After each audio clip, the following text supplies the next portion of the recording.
Got that MJ feel, Motherfucking Michael. that GOAT presence. You know what I mean? We're Yes, here, sir. another episode. Really appreciate everybody. This is Breaking the Seal. So I'm Eddie. With me today, we got Ghost. You already know. Yes, sir. We got some brews here.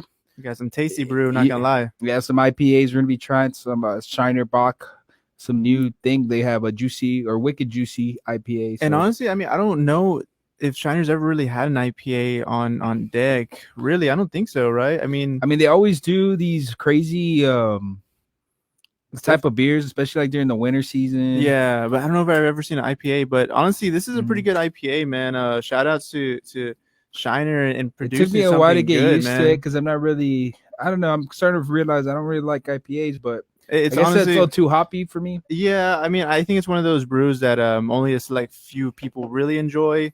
But maybe I'm starting to like it after a while. I mean, yeah. When I first took a sip, man, definitely got the hoppy poppy kick. But after maybe mid beer, it's kind of fading away, I guess, because my tongue's getting used to it, right? Mm-hmm. And honestly, it is a juicy. It's called Wicked Juicy IPA, and Wicked. And I do feel like it does have this juicy kind of mouth-watering. That was a lame Boston accent. Wicked. It does have this like you say, juicy mouth-watering. Shout out like taste to it. And I think at the very end too, man, it's very smooth. I would say as well.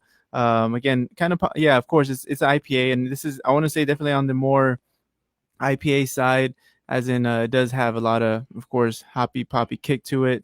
But honestly, it's pretty good, man. It is pretty overall kind of smooth though, and like it says, man. I mean, I think they have the hops are from the tropical region or something like that, and it does have that, I guess, tropical feel to it. The hops, at least.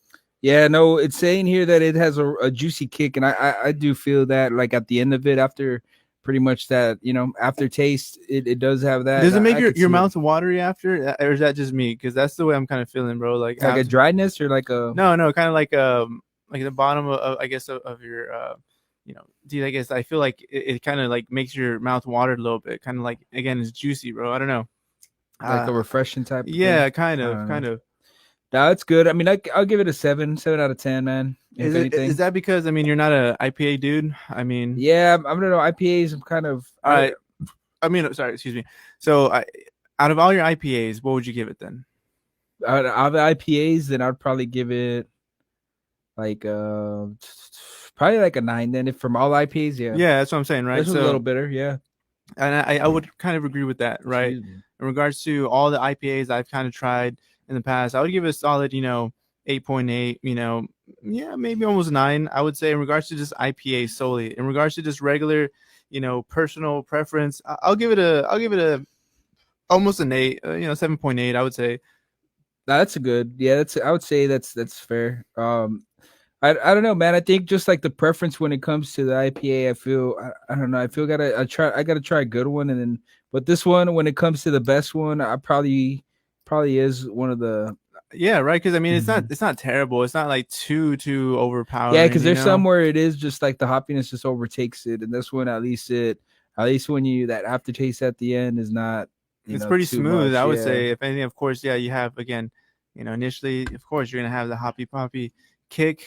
But after, you do have a smooth aftertaste, I would say, which is good. And I do think in regards to Shiner, they did a pretty good job in regards to producing this wicked juicy IPA. I'm not gonna lie, it's pretty good, man. So if you're an IPA, fan, it says rotate the can before you open it. Oh shit! Well, I always do that with all my drinks. I know, I just do it just by habit. I always do that.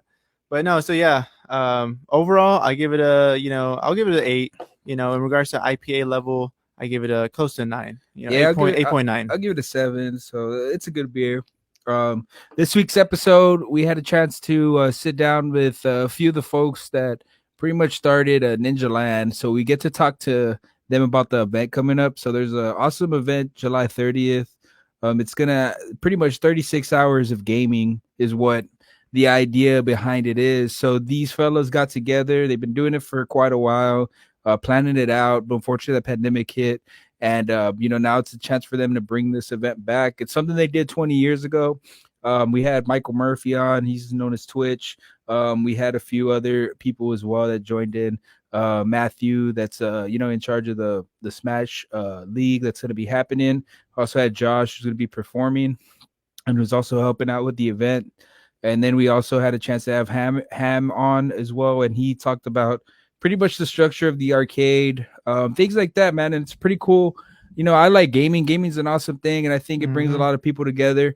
Online gaming has brought people from all over the world together. Local gaming has been something that's been around for quite some time. So, it's nothing revolutionary or anything like that, but it does bring people in the community together.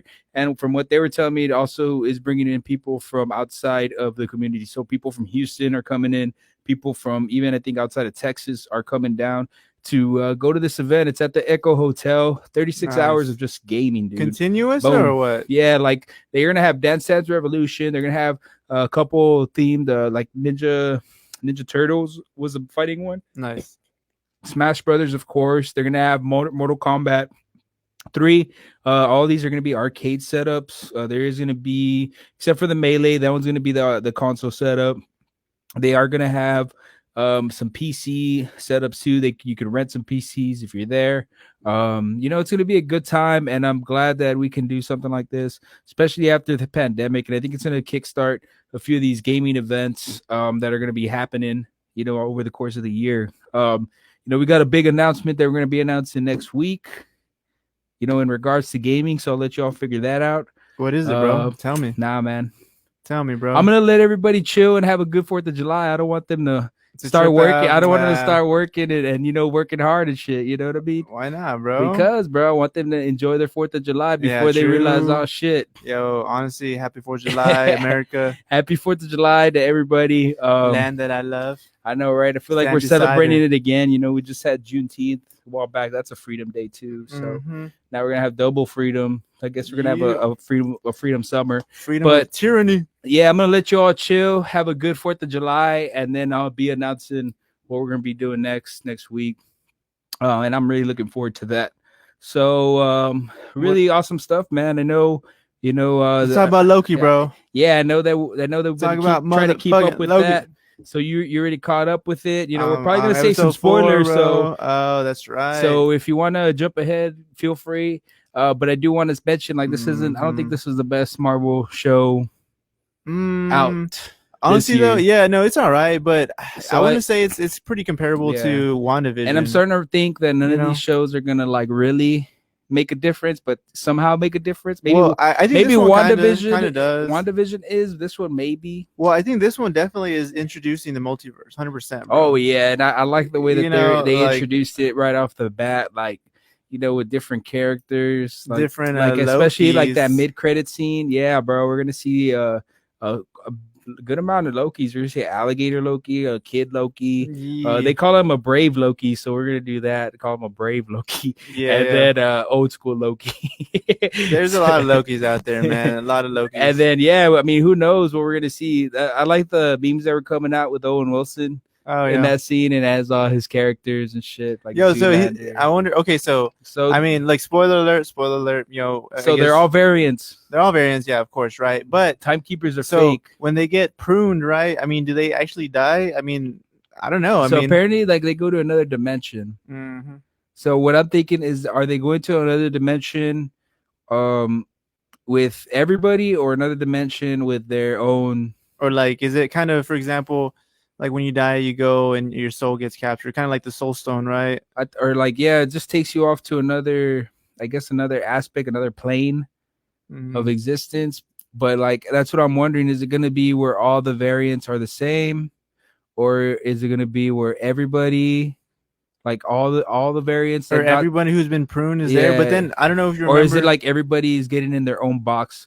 It doesn't make sense, because why would you like prune somebody? Like, why not just prune Loki, nip it in the bud, and stick him with all the other Lokis? Yeah, and then well, one of the Lokis says, you're not dead yet unless you come with us. So it's like, well, you could still die. And the backdrop is one thing that everybody said to look out for, is because of the back is they're in New York, like their Avenger Tower's right there. Like, was it? That's the Avenger Tower. Huh. So they're in New York. Of course, like, nothing changes when a post-apocalyptic event happens. So maybe something happened there. I don't know, man. There's a lot of cool questions. It is an interesting, like, I like the concept, but again, like the thing that gets me is the fighting scenes, bro. Like, Yeah, they're all right. like You we know, Captain America, the Falcon and the Winter Soldier. Well, yeah, well, let's just call it Captain America. That one was a good show. it was a good The show. fighting scenes were Yeah, the fight. perfect, Yeah, they were great, but the bro. story was kind of like too slow. It was all right. The storyline was all right. WandaVision I thought was the funnest one because like a lot of people never gave her credit, but now that really a lot of people showed how powerful she was.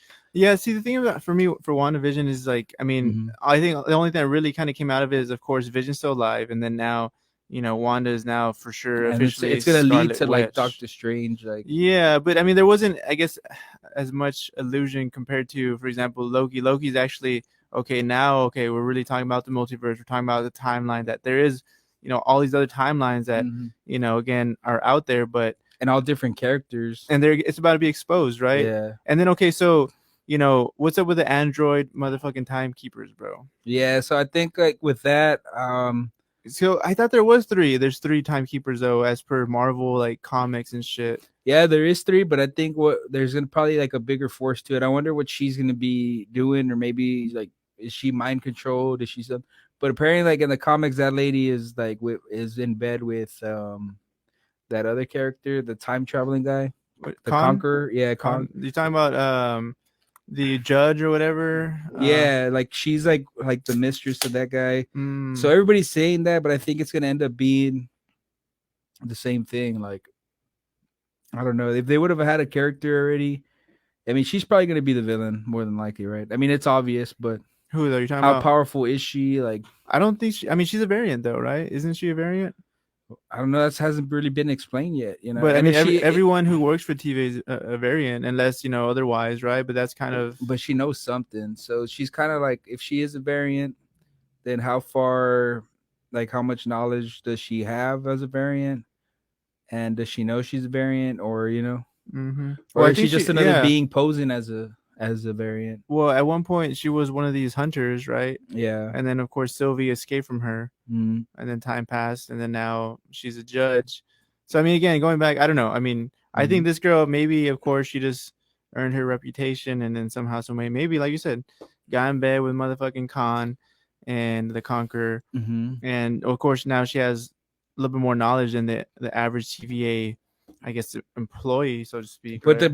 the main thing I'm getting is like that time that time doesn't really exist, because at the same time that not the time, not that, but I'm saying that there's no sacred timeline. I mean, in a sense, the timeline doesn't exist. Well, I think because there's really a multiverse is already going on, but and then I think that also goes down to those plot holes that people were asking. Well, why weren't the timekeepers going with Thanos or this and that or blah blah blah? Because I think that was easily a write off to say like, oh, the Avengers were supposed to do that. Well, I think what that goes is that there's like this one general timeline, and that's of course the timeline that we've been viewing this whole entire time. That's the main timeline, right? And of course there's all these other timelines that have been happening, but they've been being erased because they deviate so much from. Or had they been erased? That's the thing. Yeah, okay, and that's the thing, right? Like, what if they're going to another dimension or something, like where I don't know. It's fun to see it. I like that it's doing that, but I just feel like it's gonna end up falling flat, and it's gonna be very.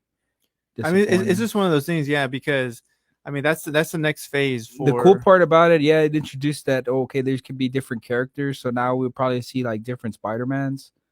Well, yeah, I think that's kind of one of the things that's kind of somewhat subtly been announced in regards to the next. Was it No Way Home Spider-Man movie that's coming up? That's gonna be multiverse, and I guess it's one of those things. I mean, the multiverse. But who is the real variant? Like if there is that whole concept, because that's the thing. Somebody is pushing that agenda. Like that's the thing. That's the main thing. I'm the takeaway that I'm getting is somebody is pushing that agenda. Who's pushing that agenda? Is it the right timeline? Why are they doing that? And the thing that I thought it was pretty funny also was that Loki fell in love with himself. That I thought that was pretty crazy. Well, that's narcissism for you, bro. That's narcissism for you, bro. But a lot of good stuff is happening. Yeah, even today, recently, I think yesterday it was announced like the NCAA We're going on to the next topic. NCAA now, the athletes can now get paid, right? Yeah, and then like I said, man, like I sent you a message, right? What's next, man? Fucking high school football, motherfuckers can get paid now. Pee Wee is the next after that, man. No, but I mean, honestly though, it's crazy that for so many years, some of these college athletes hadn't been paid. You've heard of these great athletes that what Reggie happened to Bush. them. Yeah, Reggie Bush. I mean, he still made some decent money, I'm sure, in the NFL Today, with today endorsements he and whatnot. But today he said like that he would have made a that lot he more. wants the Heisman, like he wants them to. He did everything in his power to try to make a meeting happen between him and a few of the people that are in charge of the committee. Mm-hmm. They said no, and they said there's probably nothing that they could do about it or get you in the right direction to. That's why he went to social media and he just said that, hey man, give me back the Heisman. I think he deserves it, dude. Yeah, dude, are you kidding me? I mean, yeah, sure, he may have gotten some benefits, but compared probably to some of these new athletes that are gonna get a lot more benefits. I mean, dude, what did he? I think he only got like some. Well, actually, I don't really know, but he got some benefits for his family. But I mean, aside from that, realistically, you look at the athlete. What did he do? This guy had an average of 10 yards per carry. 10 yards per carry. Every time he gets the ball, that's a first down. Yeah. That's a stat that is fucking ridiculous. That's like, who the fuck does that, dude? How do you have a 10 average of 10 yards per carry, dude? Yeah, so in the statement, he says, over the last few months, on multiple occasions, my team and I have reached out to both the NCAA and the Heisman Trust in regards to the reinstatement of my college records and the return of my Heisman. We have multiple messages from Mike Comerford, the president, I hope I'm saying that right, of the Heisman Trust, but instead received a call from Rob Whalen, the executive director. Executive directors, man. They're executive directors, man. Once he tells you that, he ain't shit. Who stated that Mr. Comfort would not be calling us back and in any event, they could not help us. We reached out to the NCAA on multiple occasions and received no help or got no response at all. It is my strong belief that I won the Heisman Trophy solely due to my hard work and dedication on the football field, and it's all my firm belief that my record should be reinstated. Man, ain't that some shit? Like an executive director, like this guy, like everybody knows executive directors, they don't really call the shots, bro. You got to go over their head. And that's exactly what it is. He said, they could not help us out. What the hell, dude? Like if somebody like Reggie Bush, bro, I mean, he did a good job. And I'm pretty sure there's other athletes out there, in the Heisman that have done, good in the past. But Reggie Bush was like one of the first where it really got me into football, like watching it live, like every freaking minute, because you didn't know what was going to happen. Just check his highlight reel. You know what I mean? You didn't know what was going to happen. Like, I remember that whole year, dude. It was that in the locker room, it was all, who do you got? Vince Young or Reggie Bush? Vince Young or Reggie Bush? Dude, that was probably the greatest year in the past, probably like almost century of college football, man. 100%, man. I mean, that's why the 2005 national championship, I mean, it's still one of the best national championships ever. And it really is. It really is, two great teams and whatnot. Nah, bro, what are you doing out there? You about to play a video? Nah, putting the highlights, bro. Dude. So look, Reggie Bush, just watch it. If you haven't seen it, watch it, bro. You youngins, if you haven't seen Reggie Bush highlight, you probably will never see another athlete like that. Yo, like this guy, like he made that crisscross, like, that, there it is, that step, back step. That stuff that you see the athletes do nowadays. Like average of 10 yards per carry, dude. Those slant, like, shit. Before Adrian Peterson, it was Reggie Bush. Reggie Bush was the man, especially like in college. Adrian Peterson was a baller too. Yeah, he was. But he got hurt.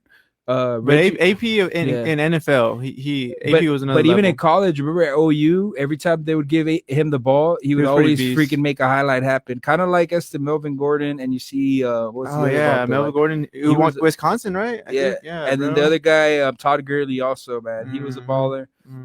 Running backs, Reggie Bush was one of the first to kind of just do it all, like for the team. Like, but going back to the whole NCAA finally allowing some of these athletes to get paid. Honestly, I think it's about time, because again, a lot of these athletes, again, they only have college as a career. Next thing you know, they don't have anything. They work so hard, they got injured, they have these injuries to deal with for the rest of their life, and they got nothing out of it. Maybe in education. Don't get me wrong, education is super important, but I mean, nowadays you don't really need an education to become successful unless you're in a certain path field. Like doctor, lawyer, engineer, like something like that. Yeah. that's the only benefit that you can get from school. Yeah, teachers are there too. That's good. Teachers can. We need teachers. We yeah. need teachers, stuff like that. But when it comes to like other things too, like I mean, these are mainly athlete or academic athletes or vice versa, right? Mm-hmm. Where their priorities mainly being it's athletes. football too. I mean, that's one of the things you always hear about with these athletes. Oh, football. That's the only reason I'm trying to get out of the hood, like football. I'm trying to give my family a better life, football. Yeah, like because, stuff like that. And if you think about it, these athletes produce millions and millions of dollars for these universities, for the NCAA. And honestly, who the fuck is NCAA, dude? They just fucking sit around and just dictate. I like that. Shit, I like what his name, Chauvin, the Supreme Court. What did he say? You didn't see that? Like he pretty much said, like, because last week they kind of said, hey, you're not you're a couple weeks ago actually, like this is wrong what you're doing, and as a entity, like this is beyond like illegal. If a business were to be doing any of these practices, this would be like, some people or somebody's gonna have to pay. Yeah. So he pretty much woke up the NCAA. Let me bust it out real quick. Yeah, fuck that, bro. NCAA just sitting back collecting residuals, bro. Come on, man. NCAA, man, they're fucked up. Like, can't believe they're doing this shit. One of the things that I was hearing is Judge Kavanaugh. I hope I say that right, Kavanaugh. He said nowhere else in America can businesses get away with agreeing not to pay their workers a fair market rate on the theory that their product is defined by not paying their workers a fair market rate. So under ordinary principles of antitrust law, it is not even evident why college sports should be any different. The NCAA is not above the law. So pretty much they're just saying like, yo, man, like this is not right. Anybody else can't get it. Nobody else can get away with that. Yeah, like, but just because you're NCAA and you represent college, quote unquote college. But athletes. Things have changed so much, because at the time when when this started out, it was because I think they pretty much that word amateur that came about. So it says right here, throughout its 115 year, the NCAA has largely defended the principle that students should play sports as amateurs. So that's really where they're saying like, hey man, 115 years of that. So 115 years ago, did you think like there was going to be a Twitter? Did you think there was going to be Facebook? Did you think there was going to be a Netflix? Did you think that there was going to be all these streaming services? No, you didn't, right? Like you didn't think that you're going to have to fight for the SEC's rights to be on a certain channel. Mm-hmm. Nobody thought that. Yeah, I honestly, like back in the day, it was pretty straightforward. 1, 2, 3. But now you have all these other factors. Or at least if you do get that education, it's gonna be worthwhile. And not only that, but there's so many more universities, I guess, out there now, right? I mean, yeah, there's always been a lot of universities, but now it's just like you have a lot more universities competing. Back in the day, I mean, you just had the big Big Ten maybe, right? Like, so they weren't making, or football wasn't making that much money for a lot of people, or sports in general, because there's other sports too out there. Well, baseball, Yeah, like back in the day, I think NFL players, they had like 2 jobs, bro. Like NFL wasn't their sole profession. A lot of people came back from the war to play NFL, so it's kind of one of those things. Times have changed. So when times change, of course, the laws have to change as well, right? So that's kind of what happened in regards to NCAA. Finally, and respectfully, because dude, they've been making millions of dollars, and again, some of these last athletes have nothing to show for it, right? They maybe get education, maybe they don't, man. Mm-hmm. So, but it's a damn shame, man. It's a damn shame, but I'm glad we're gonna see NCAA soon. I'm and honestly, glad we're gonna see that. Give Reggie Bush his Heisman. Give that motherfucker his Heisman. So give him his Heisman. I do want to remind you all, now at this point, also before we get into the podcast, we do have our gaming league going on right now. So we have. I'm about. You know what? Yeah, let's do it, bro. Tell them, bro. Mortal Kombat. We got Mortal Kombat going out. Got Call of Duty. We have Fortnite. We're gonna have also Super Smash Brothers too, and Call of Duty. Yeah, everybody has a chance to win some money, man. It's just if you're looking to have some downtime on the weekend. And has it started yet, or when's the last deadline? Just waiting to get it filled up, man. So let's get everybody in there. Get on Mission Control app if I'm not mistaken. Get the Mission Control app. Look for RGB Strong. And then you could sign up for each of these games and then start having a chance to win some money. It's a 6-week season. Yeah. So 6 weeks of gameplay. You log in, you sign up with your buddy, and then you also get into pretty much the program. You get into that and you have fun with the person you're going to be playing against. So we have a few options like I mentioned. We got Call of Duty, we got Fortnite, and we have some other games that we're going to be adding throughout the season. We, like I mentioned, next week we'll announce that event that we possibly may be doing. What are you talking about? I don't know, maybe something going on. Spill the beans already. I can't, bro. I'm gonna let you all have a good 4th of July, but y'all know, start thinking what we're gonna be doing, and then when you think about it, we're probably not gonna be doing that. Damn, bro. You like that, bro? So, but have a good 4th of July. You know what I mean? Just have a good 4th of July. We'll keep y'all posted. Y'all have a beautiful weekend. Enjoy with the family. Make sure you follow, subscribe, like, and we're gonna be here every week and have some more people for you on the show. So God bless America. God bless America. God bless the United States. These United States of America. Yes, sir. America. All right. Thank you all. Appreciate it. Have fun. Don't overcook the burgers. Enjoy this podcast. And without further ado, the fellows at Ninja Lan. All right, everybody. Welcome. So we have, today's guests. Awesome people. They had this event 20 years ago. They're bringing it back. Ninja Lan, the return of Ninja Lan coming back. We have Twitch. We got WidowMaker Josh. And we got Matches coming in, joining us. Here we love video games and things like that. But Mike, Twitch, let us know a little bit. let us a little bit more about pretty much Ninja Lan and how this all started. Sure. So, as you said, in the millennial era, in the '98 era, in the 1999 era, LAN parties were, a national kind of event, right? The onset of Doom and multiplayer gaming really kind of gave people something else to do with their PCs. This was kind of in conjunction with the NES releasing, and you started seeing, that's where you got like the Nintendo World Championships, right? Like, okay, cool, it's cool to play at home, but it's also really cool to play with friends. And we know today, multiplayer is a humongous component of almost any video game that's made, any AAA title that's made. So in 96, 97, 98, up to about 2004, 2005, with the inception of WoW, was what I kind of consider the heyday of LAN parties. And locally in the RGV, there was a lot of stuff going on. That's kind of when I was in my teenage years. I worked at a couple LAN party cafes that were actually open in McAllen, Chat Room Cyber Cafe, Micro USA. So there was but there's a lot of those. Yeah, there's a lot of that. Oh wow, I didn't know. There was Hard Drive Cafe, and these were like businesses, day-to-day businesses. And I have some pictures I'll share that you can show. But there was Hard Drive Cafe that was in Harlingen. Micro USA was in McAllen. It was by the Yacht Club, and like now where Komori's and Fast Eddie's are.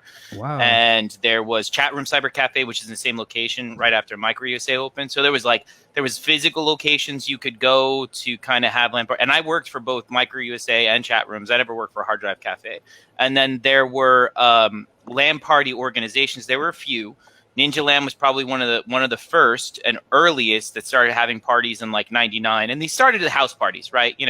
Oh, really? Yeah, nice. and I think that's where like a lot of the melee community kind of still is a lot of house parties and like with the keg there and everything. Yeah, or I don't know. Sometimes might have been more of a social aspect. I don't know if you can talk about being like drinking and playing Nintendo stuff. I don't know. At that time, when I was I was 17 and 18. So I went to Mexico and drank, but as far as having like on the state side being able to drink and have LAN parties, especially when we're doing it like people's houses and their like moms were walking in and out, it was a little rough. But we started getting venues and doing larger things. One of the first Ninja Lan was held at my friend LP Elizondo's house, and he had he just had a nice complex. He had a big old kind of guest house thing. We did it in there, put computers on top of pool tables and air hockey tables and stuff, and just kind of figured it out. And then eventually we kind of got Ninja Lan had 2 or 3 events. There was also some other events at the businesses, right? At Sector Zero Technologies, at Chat Room Cyber Cafe, at ATEC Computers. We kind of went to computer shops and had parties there. Then we Shabobo Lan, TC Miller and I put on like a separate event. And we did something like at the Vibe Amphitheater. Is closed now, but that was a larger kind of like 100-person event, which is a pretty. Especially in 2001, which was a big size LAN party. And then we kind of put it away, right? Like technology moved, and WoW was kind of like the LAN killer. It was kind of it changed the dynamics of gaming from what they were being a kind of, get together and do these things. And the whole concept of LAN was low ping, right? Because, internet sucked and it was really hard to play with people on internet servers, because some games supported it, right? StarCraft, Unreal Tournament, Duke, they Duke 3D, they had some components of online play, but it sucked. And when you got together on a Switch, you had local LAN stands for local area network. And when you're on local area network, you had close to zero ping on the servers that you were going on, so it was a really great experience. But the internet got better and better, all sorts of things happened, and LAN got put away. But a lot of people have got, for me, I've stayed true to playing some of the older games and collecting, arcades and stuff like that. And we thought it was time for, a vintage comeback. And, vintage is in right now. Retro is in, and people really enjoy, especially with COVID. Really, people like going back to that nostalgic time frame. So, I could throw a modern LAN party still exists, right? QuakeCon still happens every year. PDX LAN still happens every year. They're still larger, but these are modern LAN parties, and they're a little different in their size and scope. And I kind of got the idea. I saw in Sweden they were doing retro LAN parties, and they were having 200, 300 person events, all Windows 98 computers, all beige white boxes. A guy named Victor Bart. So even how long ago was that? Then that's like that was a year ago. Yeah. Oh wow! So they brought everything retro, even the computers. Wow. Yeah, everything's retro, which is a very big inspiration. So they did kind of like a 98 white box Pentium 3 Windows 98. Period specific, kind of like a Renaissance fair, in the sense of a Renaissance fair. Like, you can't go to a Renaissance fair in t-shirt and jeans. You really have to kind of aesthetically match the event. So for that event, they were doing white boxes, which the machine over here is an example of a white box, right? That's a Pentium 3 machine. It's got Voodoo 2s in it, right? So that's kind of what the median standard was. This event is more pre-millennial, so it's 2004 and behind. So it's 2000 to 2004 LAN games.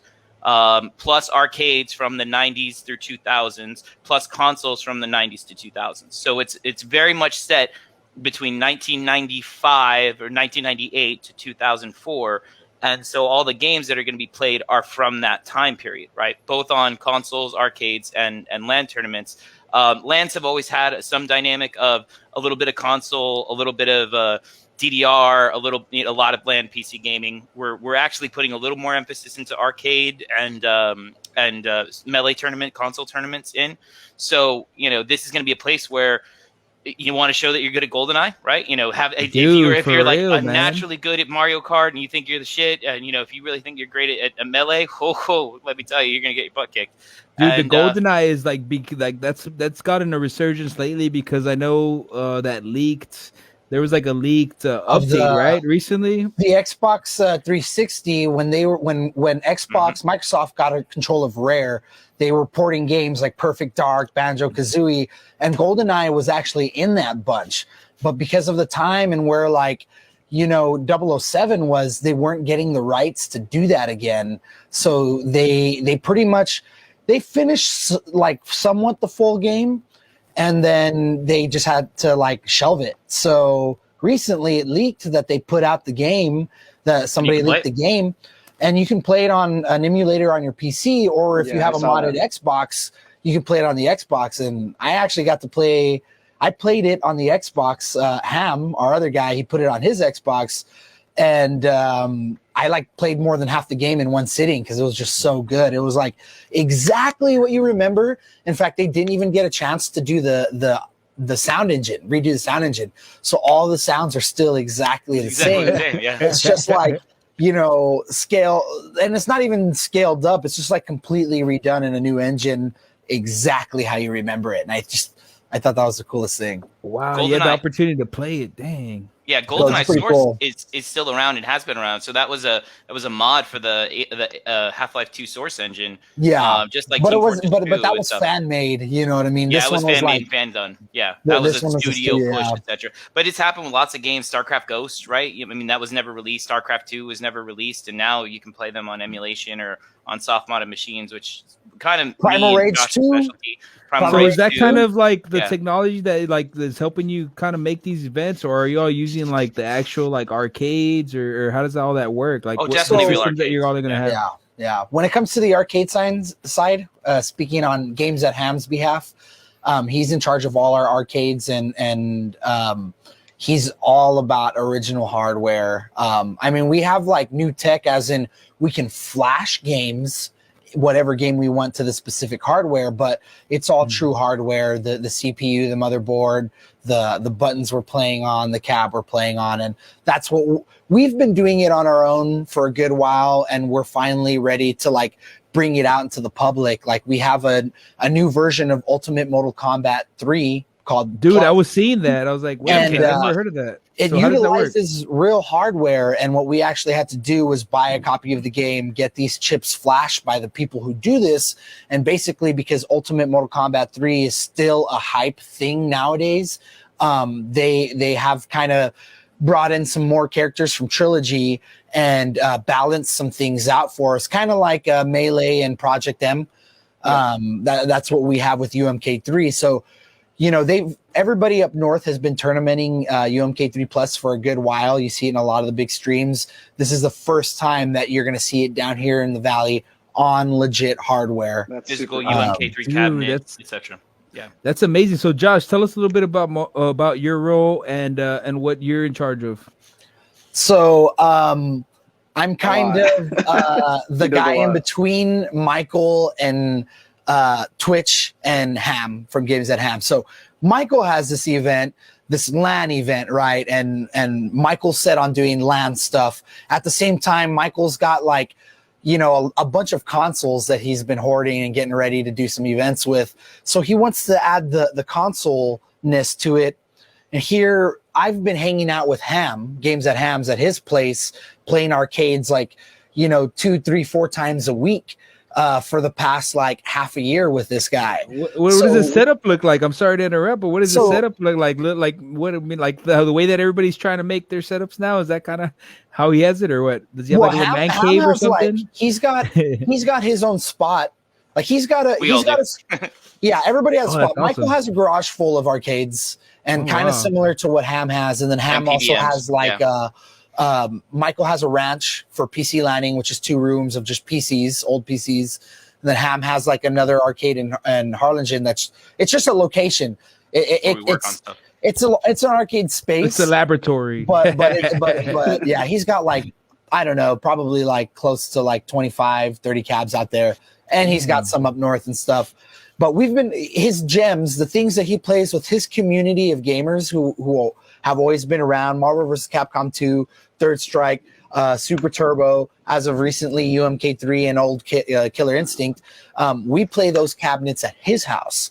So Yeah, you can see those on Josh's stream. They so, stream yeah. UMK3 on constantly. WidowMaker Studios on Twitch, we'll stream full. Okay, From so the that's what cabinet. that Widowmaker Studio. So that's Yeah. you're on Twitch. They're streaming Okay. So- from the cabinet. Yeah. Yeah, I run a full-time studio. I play with a band out of Las Vegas called Immortal Guardian, and I record bands completely full-time. This is my little corner right here, and I'm a gamer at the same time, so it kind of happens that I have my foot into the gaming community, and Widowmaker Studios is my brand. So what I helped That's did awesome. is I've thrown a lot of events, music events, where I have like 2 stages and like, you know, 15 bands in one day, or, you know, shows like right before Rona hit. I did CNL Ray at a bunch of metal bands that I record, because I'm responsible for a lot of the rock and metal that comes out of the Valley. So having so are you going to be great- performing at the event as well, or no? So I play in the band Sonic Boom. Oh, okay. I should be That's like, mentioning is that. that like Sonic inspired? I Sonic like the. Boom. Sonic Boom. If you're familiar with Street Fighter, it's Guile's move. Oh, He does okay, the okay, my Sonic bad. Boom. Okay. And we play 8-string metal versions of your favorite TV, movie, and video game themes. So we have Street Fighter, we have Marvel, we have Mortal Kombat, Super Mario Bros, Star Wars, Punch Out. We have Pokemon, a bunch of other stuff. It's a whole thing. Like we have a light show. We all dress up in total complete cosplay. Dude, that's awesome. It's a whole experience what Sonic Boom offers. So we'll be playing the second day of the event. We're closing out the event. So I have a bunch of little parts that I'm taking in. I helped organize the whole schedule for the tournaments that are happening. I helped organize our sponsors and bring in sponsors so that we can have pots. GoldenEye has a $40 pot starting. Every person that adds to the pot. A lot of these games have pots. So some of these games will have prize pools over $200, and Melee we expect to have to reach close to 1,000, maybe a little bit more based on No, Melee is one that I've seen because the games are different, right? That's what I've started to realize, especially doing esports in my end too. Like Ultimate is different from Melee because Melee has a different component, and I think it's Michael, right? Is it Michael that's Matches our Melee guy? Yeah, Matthew. Oh, Matthew. Yeah. Okay, I'm sorry. Hey, man, how's it going? I actually have you. Yeah, I added you a while back. Definitely. Now that I think about it, but that's cool that you're doing that, man. So tell us a little bit more about the differences between. I know Ultimate is like they're doing their thing, but it's a little different when it comes to what Melee's the Wii version or Wii version, right? Originally GameCube. Oh, it's the GameCube version. Yeah, it's the GameCube version. Yeah. Yeah. Okay, so tell us more about installment of Smash. But they play it on Wii's. It's odd because the Wii is backwards compatible with the GameCube.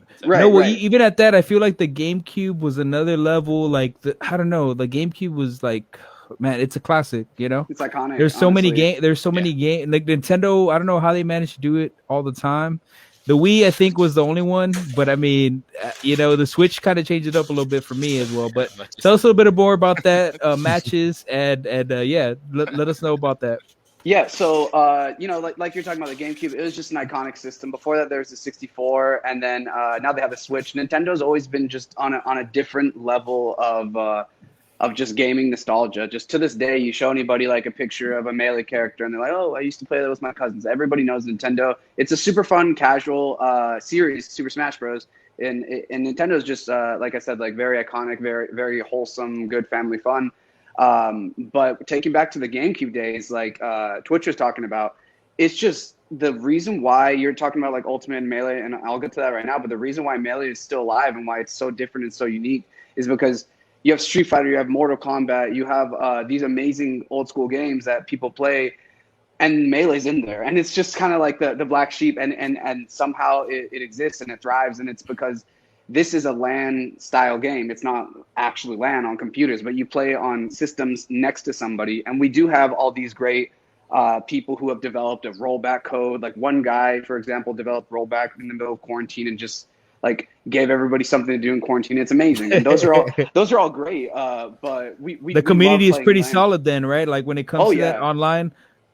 Yeah. No, we have online events all the time. And I love online events. I'm not trying to hate on online events. It's just a different experience. And then we actually had our first, I wasn't on, they had a podcast last night on the Average Boys that I wasn't actually a part of because I was running our first IRL Melee tournament back. And it's just a different beast to see everybody out there. We were all vaxxed up, we were all ready to go. And we were able to sit down and play next to each other for the first time in a year. And that's what's going to be happening in Ninja Lan. And we're not going to have Ultimate. And the reason why Ultimate's a fun, casual game, but for me, you talk to Twitch, you talk to Josh or anybody that's running this, and they all kind of agree that Melee's just up there with those like old school fighting games. Now it's considered old school now at 2001. It's considered. It's a hard rule that no games after 2004. Right. I think the differences between Smash, Melee, and Ultimate is like when you come out with a new game, a new engine, the feelings are completely different. The timings are completely different. And a lot of these people grew up on Melee. And it's one of those things like we play Ultimate Mortal Kombat 3. We tournament that a lot. You see that tournamented more than you see, the newer Mortal Kombats happening because it's a completely different feel.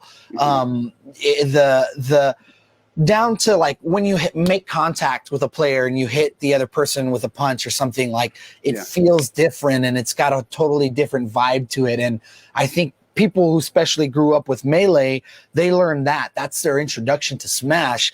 And when you learn that, how do you kind of go back? You have these new games and these new players are getting into it, but it's just completely different to what you were used to playing. So everybody wants to get... There's still competitive players in Matches bracket that are 18 years old that were born after the game came out. Yeah, and, now and And they've got it down too. But Yeah. that's Oh, one of yeah, the things they're that I've heard about Melee is that there's also like a different. I think it's more that the ultimate is more a lot easier to use yeah, because I they didn't want to gotta say it, but yeah, they yeah, gotta account sure. for the younger audience. I guess you could say it's kind of like how they do with Madden. Like they make it because I play Madden a lot, but they Mhm. always make it easier. So I think that's probably what they were trying to do No, because yeah. especially And because the with- Switch is like on a that younger note- audience, right? On that note, it's the same thing with Marvel's Capcom 2. You know, when they made Marvel's Infinite Capcom was 3, horrible. they made it super easy that these kids were coming in and beating the pros. And that's why we still have like people who are still playing Marvel's Capcom 2 because no other game got close. You saw it with WoW. You know, WoW got easier and easier as time got by, etc. And then you also saw it in arcades as the shelf that actually shortened. The control panels became shorter and shorter. They became less focused toward like 17 and 18, more focused toward 5, 6, 7, 8. You definitely saw the complexity of arcade games that are released to this day are like released by Nickelodeon and stuff like that. They're Yeah. And they're just like app games, right? Because I worked at Dave and Buster's for a minute, and it was kind of like the Ninja Fruit, and it's Yeah, Fruit becoming Ninja. so. Ninja, Flappy Bird. I throw a ball in The a keyboard. hole, smash your head against the screen. It's not. It doesn't take any like you're saying like I guess skill in a sense because I know in Melee there's like a different button, right, or something like Can you tell more a little bit about C-button? Melee? Yeah. Like the differences, right? There's like a different thing to it.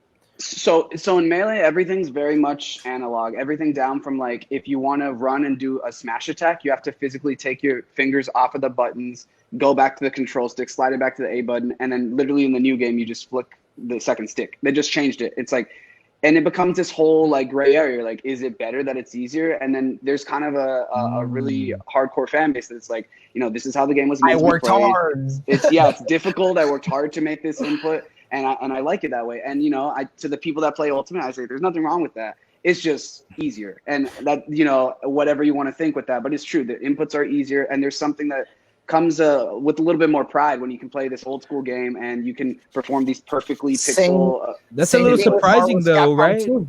But isn't that a little surprising with Nintendo? Like, don't you think that they kind of like, especially after seeing this whole the E3 direct? I know. Like, yeah. don't you think that they want to keep that? Like, I don't know. That's a No, weird thing. I know. It's interesting you say that because the Nintendo has always had a complicated relationship with the Melee community, and I'm not going to get And too much competitive into games in And it's general. their only competitive games in it's their only general. fighting game. Like, Exactly. And Melee actually has had thousands and thousands of entrants, thousands of donations, dollars of donations going to charities, and Nintendo has just failed to recognize it, and they've continuously tried to shut down our events. They want it's kind of like like George Lucas doesn't want to exist that his original Exactly. versions of the movie exist. He only wants to talk about the special editions, and everyone's just saying like, obviously they're better, right? Handshot first, everything there, and Right. and he said the original copies are burned in a fire. We all know that's not true. Right. He won't give permission if you're a film festival and you want to show Star Wars. George Lucas won't give you permission. Not to show the 79 through 80s eras films and stuff like that, the original trilogy as they were originally released on like VHSs. Before CGI came and they did the re-releases. Yeah, before you're the right about remaster that. I've stuff, never yeah. seen those like theater showings, like No, he will 20th not give anniversary, permission. 25th anniversary. Mhm. Only for the newer ones, but Only I think for the new stuff. It has to yeah, be like the special editions. like Yes. the what is it the earlier like the latest not the latest trilogy, but like 1 through 3, I guess. I only see. I think I saw that one recently. I didn't really see the older one. Dang, I didn't really think about So that. one of the best things is it's called Despecialized Edition, and it's a fan edit, and it's kind of it speaks to the Melee thing that's going on, right? Like Nintendo kind of treats Melee like a dirty stepchild because they want people to do the new content and the new games Yeah, because they're not yeah. selling GameCubes anymore. They're not retail selling copies of Melee, etc. or whatever. But there's other ways to monetize that market, right? But Yeah. the same thing with Star Wars. Fans maintain a cut. It's called the Despecialized Edition. You can find it on the net. And it's basically they took there was some releases like Laserdiscs that had some enhanced HD content, some remastered stuff or whatever, scenes that were tweaked up a little bit. So like real hardcore Star Wars purists have taken some of the new content from Laserdisc or found footage or in between, and they've done it in its original intent, and so like it's still the same movie, but it's all of the best quality, right? All ripped from like Laserdisc copies and all sorts of that's like huge. It's like That's 40 awesome. gigs of a file, but I mean it's the original movie as you know, as your uncles would have seen it in the movie theater. Yeah. Hand shoots first, right? There's none of the that crazy Mos Eisley Cantina scene or you know the added dewbacks that Like, they put in. yeah, and the best stuff like that, version all of that it. stuff. Yeah, so it's the best version of itself. And you know, and Melee has the same thing. They have Slippy, Yeah. and you know they have competitive tweaks in tournaments, and it's the Yeah. best version And of Melee. Is that what they were shutting down like a few months ago? I think there was something you heard like about that, right? the free Melee hashtag, right? You heard about that? Yeah, I was like, what Yeah. is going on? Like, because I remember being really obsessed with ROMs, like when I was a kid, like Game Boy Yeah. Advance, like that was anything that came out, I made sure to download it. Sorry, but that's just how I did it. Like, you Yeah, know? no, there's no way- You're sitting in a sea of software pirates right now, so you're in good company. Don't worry about I mean, it. it's already Yeah. what, like maybe like 15 years, so we're good. I don't think I'll go to jail for it, but No, and that's what you're I right. did. Yeah, there's no way to get these, right? And that's what happened with the free Melee thing, is that basically this guy developed an online rollback system, which if you don't know rollback, it's just a much better way to play online games. That's what modern systems use. Modern systems, yeah, so that you can have less lag, less frames of input lag, and it's just honestly the best way to play an online game. So some guy developed that, one of the members of our Melee community, not locally. I'm not sure where he lives, but he goes by Fizzy, and he's just a godsend to the community. He gave us rollback, and then they said, okay, we're gonna have all these majors, which are national tournaments. And this is during COVID, and like Yes. all local all physical play had been canceled, which Melee necessitated physical play. Exactly. And during COVID, he developed online rollback netcode. So to And have, another thing, have well, online I'm matchmaking. sorry to interrupt, but I know that's another flaw, right? When it comes to online play, like Nintendo doesn't really have it down, right? Oh, yeah. That's Oh, yeah, kind of that's- why there's a lot of, I guess, challenges when you play online. Like Smash Ultimate is an alright game. Like I'm gonna say that always. It's a pretty fun game. It's a casual game, but It's got a heavy local tournament. I mean, Heavy even here in the local Valley, it has a tournament, heavy. I mean, their tournaments are bigger than y'all's. Yeah, no. Of course, the Ultimate community is huge. It's bigger everywhere. It's the newest, biggest, fighting game. You know, it's not old school style fighting game. It's not as competitive or as hardcore as Melee, but they have huge player bases, and they honestly don't deserve what Nintendo gave them. Nintendo gave them just a really crappy online system, and Nintendo actually, there was an article that came out where they went and debugged it or whatever you want to call it, and found the codes. And That's what I read. Yeah, I was yeah, like, wow. in online, this is what I've heard, and this is what I've seen. So take it as you will. They said that they're looking for Windows 97 in their codes. That's how behind they are, and it's 2021, and everyone was like, Windows 11 just came out. It's crazy. yeah, it just leaked. Yeah, so. No, they don't deserve it, honestly. Nintendo, like you said, they just notoriously had terrible online systems. Melee was a game that was never meant to be played online, never meant to be on the Wii U or on the Switch. And but they got it down, playing it and getting it down, and it's great. And now with Ninja Lan, we're saying, all those people that were able to play it online, all these people that got into it, my brothers who hadn't played since they were kids, my older brothers. They started getting it and playing it online, and now they want to come to Ninja Land. So the best experience is in person, right? Online's great, but and some of our bigger external, out of towners that are coming to the event / bigger competitive names. Give us a couple of names. Do some name dropping match. Who do we got coming? Yeah, we got Poppy from. Where is he from? Austin, Texas. I might mix up the cities a little bit, but we got we got Bobby Big Balls, can be shortened to BBB. We got Triple B. Albert. Triple B. Yeah, Albert, who should probably be coming. He's I think number 30 in the world, and he's number 1 in Texas. We got some local heroes too. We got ALP, Rick, who just got first and second in our last IRL tournament. Tanuki. So the community is still strong. Palpa. Yeah, we have a lot of. We're expecting about at least half of the people to be from out of town and half the people to be from in town, just because that's how many locally want to come and that's how many externally want to come. But they're coming from all over, from San Antonio. Dude, that's what I love about the community, because everybody thinks that, oh, it's just the Valley, but when you think about it, online, internet, you have so much like all over Texas. We have That's awesome to hear that you're getting some of the best. Yeah. You're getting some of the best people to come down Texas here is huge for that esports. event, man. Like, that's awesome. Even from the Valley, both Casablanca and Broly Legs, who are Evo competitors. Ham, one of our partners, Evo competitor with a top 8 placing. Casablanca number one Blanca in Street Fighter 4 in the United States. Broly Legs number one Chun-Li in the United States, etc. Yeah. These are Valley players and stuff like that. We have strong Evo showings. We have strong number one ranked players in multitudes of games. That's why it's still alive here, honestly, because we have people that like every couple of years just make a breakthrough and just become these huge top players. Kind of like seeing like a Valley director or Valley like actor get played and stuff like that. Gabriel Luna, etc. Valley represents. Of course. So I know the Smash is there. So tell us a little bit more Twitch about as far as the PC side of things. So what is going to be going on the PC side? Sure. So one of the really important things, because we do have out-of-towners coming in, and I'm excited for some of the out-of-towner PC gamers that are coming in. A lot of them are just close friends, Ninja Lan alumni, etc. But one of the things that necessitates that is that this is a 2-day event. It's 36 hours straight of gaming. It's attached to a hotel, and if you wanna just bug down, get a hotel room, you can call up the hotel, reserve a room for $50 a night because we have a discount code with them. You just use the term Ninja Lan when you call in. They only take bookings by phone. It's a retro event and a retro hotel. Yeah, no, Echo. I love the Echo, the vibe there. I had a chance to go. They have those lunch buffets, so I had a chance to go check one out. I was like, dude. Mm-hmm. This is a good prize. Like, and it at the same time, it has that feel, that vintage feel. That's awesome. That neon sign outside. I'm absolutely in love with it. And the hotel tournament too. Yeah. When you can just wake up and go right to the venue, it's in the same place. So 36 hours 90s. Straight. Yeah, like from Friday that 30th all the way to the 31st. Ending with the concert that Josh is going to play at, and we expect the tournament structure to be dying down about 8 or 9. Most of the competitive prize pot pools, things that are being played for money, but there's going to be casual gaming throughout the weekend.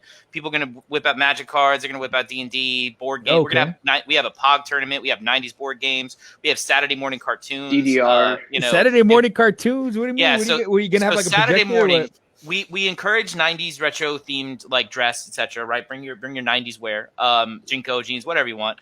But Saturday morning, because several people are staying on site or will have played through the night. And Saturday morning, I'm going to do Saturday morning cartoons, Power Rangers, Gummy Bears, Darkwing the Green Duck, Ranger. Absolutely, man, he's one of my favorite. And we're going to encourage people to get in their pajamas. Right. And we're going to serve cereal from the concession stand, and we're going to kind of just watch 2-3 hours of Saturday morning cartoons together, kind of start out the day before we get into the competitive tournaments. Dude, that sounds legit. So there's literally something to do for like all 36 hours, kind of like your more northern Dallas-based, anime cons and stuff like that. In the sense there's something going on throughout the middle of the night. You can get together with friends, go leave, hit a bar, and then come back to the event. It's not a lock-in, right? Like, I mean, there are lock-ins in the Valley. There's no concept of like you have to stay there for the full 36 hours. Based on the pass that you have determines what, if you get a 1-day pass, a 2-day pass, you can be there. On the PC side of tournament games, we're doing a couple of really cool games that my favorite game, the game that I probably played the most in my semi-competitive LAN party gaming was Counter-Strike 1.6. That's going to have a tournament, a pretty big team-based tournament. That's 5v5, terrorist versus counter-terrorist kind of gaming. It was a big style in the 90s. You'll see a lot of that kind of influenced in modern games like Battlezone or Warzone and stuff like that. We're going to have Quake 3, a LAN classic. It's a deathmatch style, fast-paced shooter by id Software.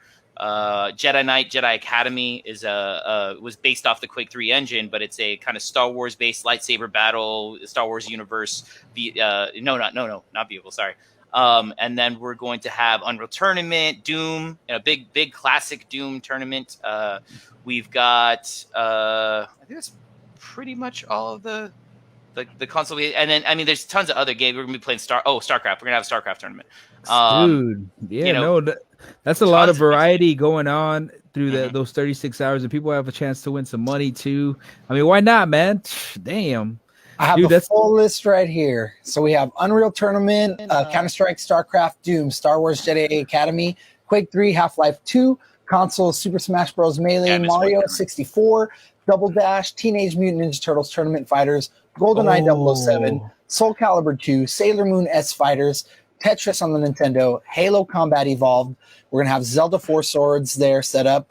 For the arcades, we have Ultimate Mortal Kombat 3 Plus, Killer Instinct Original, Marvel's Capcom 2, Tekken 5 Dark Resurrection, Street Fighter 2 Turbo, Street Fighter Third Strike, Street Fighter Alpha 2, Capcom vs. SNK 2, Super Puzzle Fighter 2 Turbo, Magical Drop 3, Dance Dance Revolution, and our own On a physical, on a real cabinet. Damn, bro. I'm in the DeLorean right now, just going back, bro. Like shit. And we're gonna have a power glove set up, so I'll have a traditional, like a working power glove on a single CRT, etc. So if you never really got to use a power glove and always wanted to, So et tell us a cetera, little bit. you With know. the Power Glove is what the first like Nintendo was that kind of like It was like for the it was for first the like NES. attempt, like their attempt at At a doing like virtual reality VR type of thing. Yeah, its original prototype or patent. There's some documentaries you can watch on YouTube that are awesome. But its first prototype was going to be like a full virtual reality glove with potentiometers and detection, etc., like that. But they kind of ended up cheaping out, and when they went to design or whatnot. And so it's essentially how it works is on sound. So Okay. so the around the TV there are some speakers, and the Power Glove actually has it has microphones. Around the TV it has microphones, and the Power Glove has two speakers located here. So based on the direction that you hold, or like whether you're extended or clasped, or based on how you rotate your fist, it actually changes the sound wave. So the microphone detects it on the CRT side, and it's actually giving a digital input, right, left, right, up, down. You're giving an analog input to the microphone speakers via the Power Glove, and then it's got a directional pad. It's got buttons on it and stuff like that, or whatever. And if you're familiar with the Power Glove, but there's a couple games No, that's awesome. like a ball game, and you actually Power like Glove. grab the ball. Yeah, Power yeah. Glove, yeah. There's a couple games they made for the Power Glove, but by the time they made the games for the Power Glove, the availability of it, I mean, it feels to me like it was a thing that a lot of people got to see in a movie or in Nintendo ads and promos, or if you watch The Wizard, which we're going to show, and we're going to have a couple movies, Super Mario Brothers, The Wizard,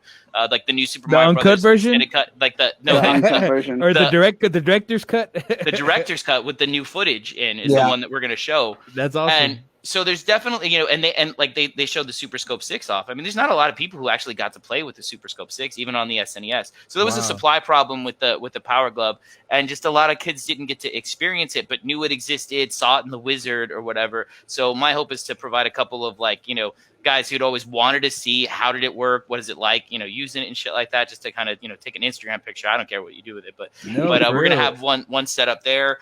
Physical DDR cabinet. We've got a ton of games. We'll have a dedicated arcade and console section with over 20 PBMs, and these are high quality CRTs. With more scan lines. With they're you know, amazing. I got to play on them. They're incredible for just like the amount of like how it looks. Sorry to interrupt you, but yeah, it's like 1,000 lines or No, go something, ahead. right? Like it just looks so crisp. 800 to 1,000 depends on the Yeah. model or whatever. Some of mine Yeah. have 1,000, some of them have 800, some of them have 750. But they're high quality monitors, total nostalgic feel. We're going to be able to rent. One of our guys, Josh, has to go do his day job and stuff like that. No, Yeah. go ahead. No, Yeah. Josh. Thank you Yeah. all for having me. So Thank you. let us know where we can follow your band. Just let us know before You can go- follow before you head me out. on Joshua Lopez Musician at Facebook.com.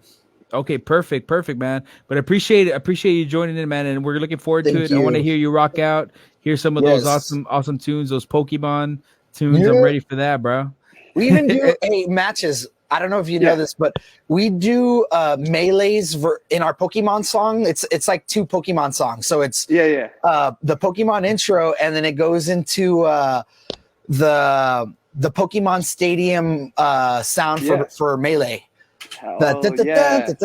Ooh. Oh, because it's like specific to that game, right? It is. Yeah, It is yeah. very specific. Crazy. Like it rocks hard, honestly. Like whenever that comes up. And that's one of the stages we use. So nice, man. They'll love it. Yeah. Dude, I can't Yeah, wait. for I sure. can't wait, Josh. We'll see you there, bro. Windows Peace, Maker guys. Studios, right? Windows Maker Studios. Widowmaker yes. Studio. I'm sorry, Widowmaker Studios. All right. Yeah. Appreciate it, Josh. Peace, But guys. definitely peace. Yeah, man. No, it's cool stuff to see that retro aspect, like especially with the glove thing. I think one of the things that I was thinking about was there like a kind of a version out there where they had like Mario Golf or something like that, or was that something For else? Power Maybe Glove, or what do you mean? no, it was Bad Because Street Brawlers. because It was Bad Street I Brawlers, remember like Power actually Glove. putting one. I remember putting something on when I was a kid. Somebody had There's it, so and many it had different like a versions. There's like a virtual. tiger version, which is a flip over the eye, and it's got a component. There's also the Virtual Boy, which had a golf. Mhm. Like Virtual Boy had golf. You It could would have been hold the that one. controller in hand, but it was a red unit, and it sits like on a table, and it's like a big red unit, and you're like it's got a big eye weld, and your kind of Yeah. eyes go into it, and then you play on the controller. That had Virtual Golf. They have the emulator for that isn't terrible. And it will. I don't think I have a Virtual Boy. We might have one set up at the event. We will definitely have physical NESs. You know, there's a multitude of ways to play different games, right? You can play Super Mario Brothers on a Switch, right? You can play it on a Wii. You can play it on a Raspberry Pi. You can play it, but you know, playing it on an NES hooked into, which is how we'll have it hooked into a CRT on its specific hardware, hits different, you know, like Yeah. and it definitely hits different than playing it on a modern computer or an emulator. Takes you back. Because it's got a more authentic feel, right? No, man, I think that's the nostalgia effect, and I think like that's gonna go a long way for y'all because, like you see it with Hollywood now, they're trying to do that too, where they're bringing back the same movies, they're bringing look back at the Loki same and stuff. WandaVision, the emphasis Stranger on Things, 4369 Stranger Things, Mhm. the emphasis on like older arcades, CRTs, etc. Yeah, Yeah, people Young love Sheldon. it. The thing Yeah. that fascinates me the most is like the way that you all are getting these arcades up. So tell me a little bit more about how you're gonna have that structure, like, or is that something that Josh knew about? What like the arcade? How are y'all So gonna have that? So how that works, both me and Ham have owned and operated arcades like locally in the Valley. I actually was probably one of the first to start collecting in the Valley. There's a network of arcade collectors in the Valley. There's JJ, myself, Ham, Ramsey Ramirez from Kaboom Games is also a sponsor of the event. There are a few others here and there, but those are probably the primary or the most prolific collectors of arcades in the Valley. And Ramsey and I started about the same time. When I started, I got Ham into it. So I picked up a Third Strike cabinet from like an old Machina that was closing down. And I'd started, you know, at first I ended up with one, then I ended up with 2 or 3, and then I started kind of putting together a little game cave. And, you know, now I own over 25, 26 cabinets. He has an insane game cave, by the way. Dude, I like, need to check it out, bro. I'll he's got invite like, you how over many to do you check it have out. in there? How many In do you have the in there? game Well, I cave? was actually gonna go, man. I remember David invited me, but yeah, I mean, Oh yeah, and you couldn't come that day, etc. Yeah, Yeah, David was coming it's- over. We're gonna work on something, etc. Yeah, I didn't realize. I was like, oh man, I got caught up. I actually took I had needed a nap. I was like long overdue. I was working hard, but nah, Understood. man. But definitely, that's awesome, bro. So I need to see that.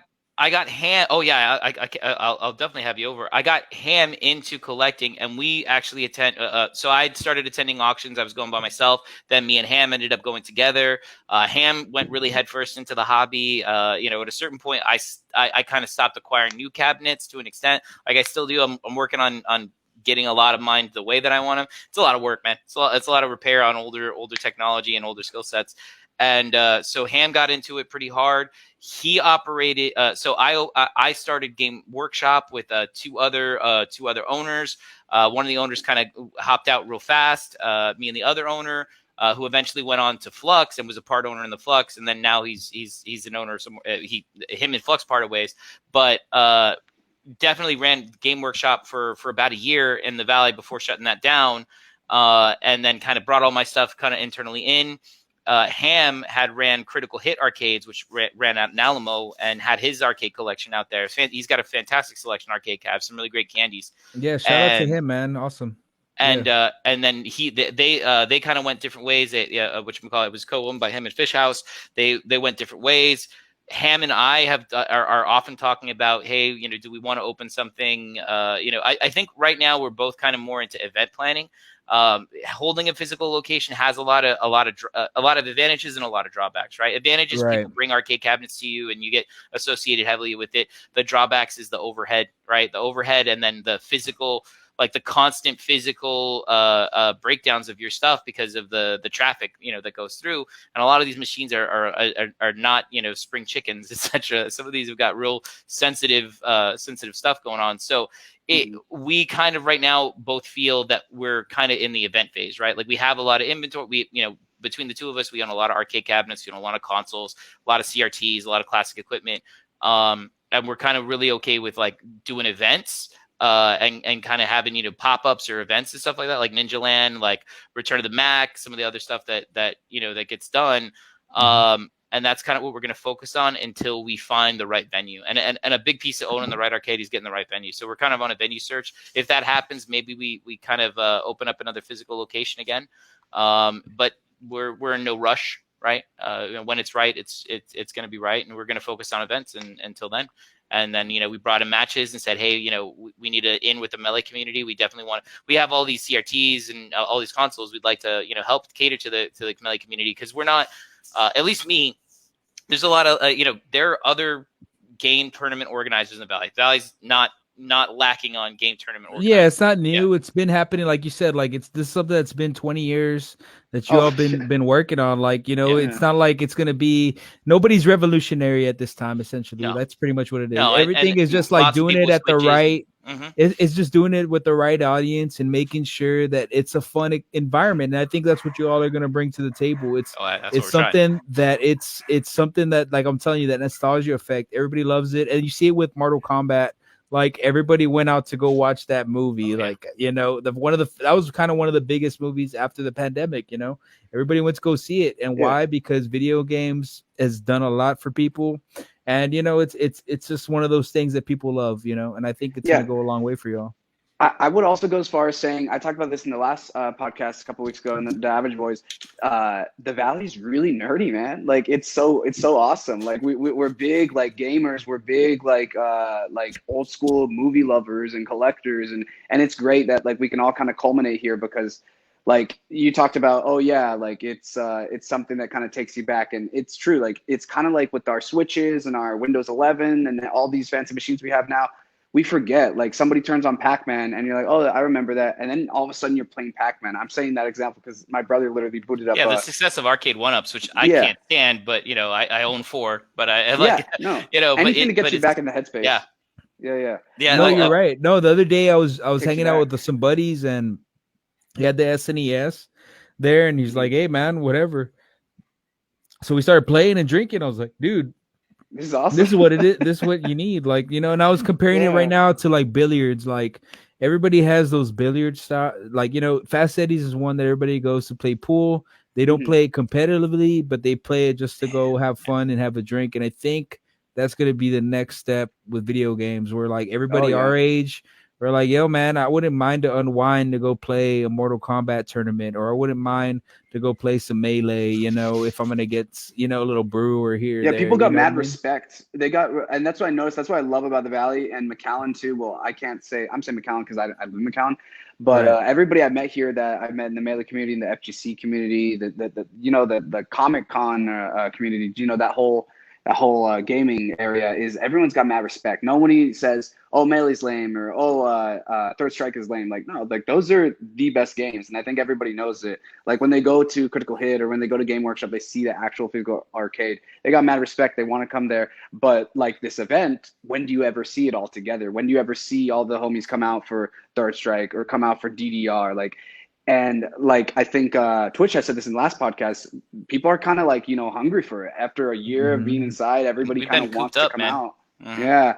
And what a time to do it, this right at the perfect time. We're getting safe, we're able to come out again and have a big event for it. It's just the right time and place, I think. Yeah. I'm excited. We were planned previous to COVID, right? I mean, I think I announced the original event and date, and I had a venue selected about a year ago. Yeah, about a year ago, and it literally had to cancel it and to put it off because of safety concerns, and I didn't re-announce it until until I felt like the vaccinations were high, numbers were down. It was gonna be, because it's gonna be a very hard event for people. It's a mask encouraged event. It's gonna be very hard for people to sit in a room for 36 hours straight wearing a mask, and so we knew that we wanted it to be like really post vaccination.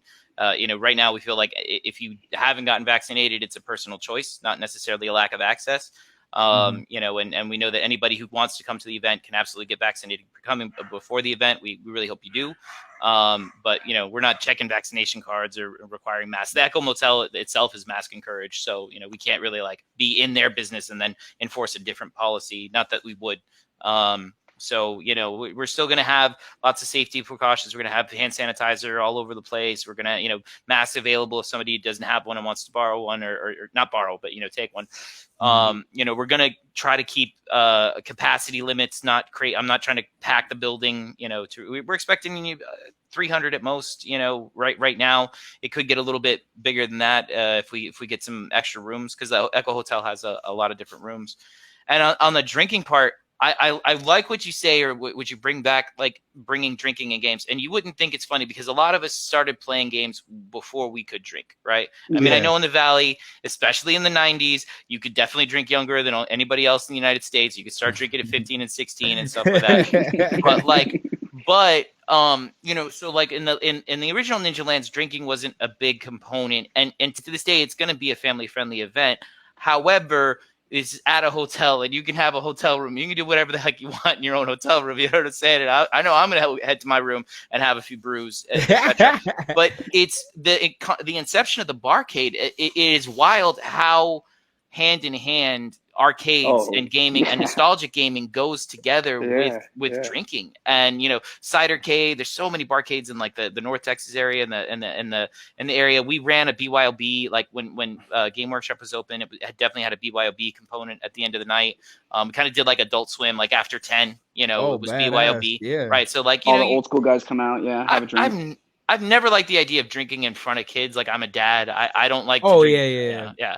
But if we it's did a it kind of 21 up. Swim. Yeah, that's another story. And it's so wild to have childlike things, like because drinking does kind of make you childlike, right? It makes you like things that weren't funny as an adult when you're like you have that adult mask on, and then 2 or 3 beers later, and you're like, that's funny or entertaining. So.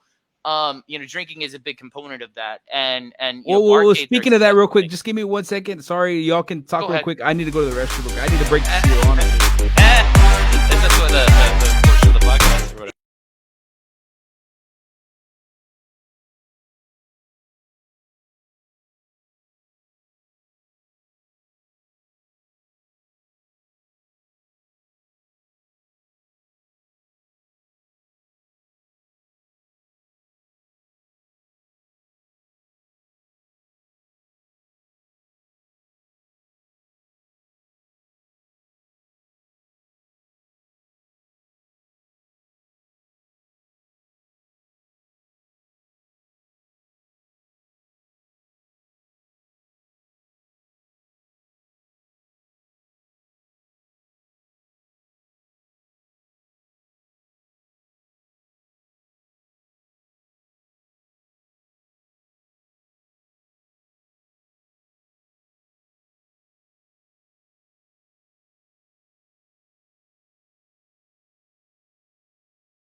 So we got Ham a just little while. joined us. Ham